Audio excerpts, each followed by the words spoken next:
اللہ تعالیٰ رزق کی طرح اچھے اخلاق کی بھی تقسیم فرماتا ہے۔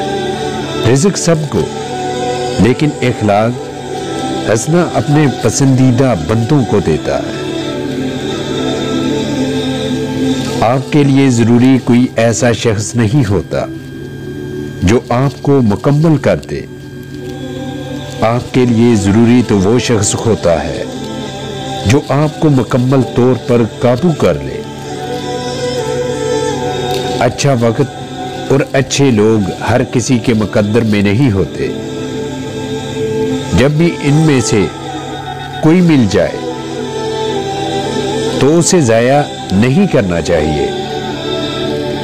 آنکھ سے ہونے والے گناہوں سے حافظہ کمزور ہوتا ہے۔ اس کا ثبوت یہ ہے کہ نبینا لوگوں کا حافظہ بہت تیز ہوتا ہے۔ اللہ تعالی ہمیں گناہوں سے بچائے۔ اگر تم صرف وہی کتابیں پڑھتے ہو جو سب پڑھتے ہیں تو پھر تم وہی سوچو گے جو دوسرے سب لوگ سوچتے ہیں۔ بچے پالنا کوئی بڑا کام نہیں۔ جانور اور پرندے بڑے اچھے انداز میں یہ کام صدیوں سے کرتے آ رہے ہیں۔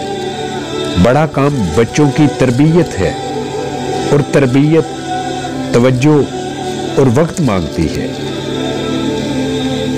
اخلاق کو درست کیجیے، اصلاحی باتیں، امید دینے والے بنے۔ آپ کے پاس سے جو اٹھ کے جائے، آپ کے پاس سے جو اٹھ کے جائے، آپ سے امید لے کر جائے، آپ سے امید لے کر اٹھے اور مسکراہٹ لے کر جائے۔ خوش رہو، خوشیاں بانٹتے رہو یارو۔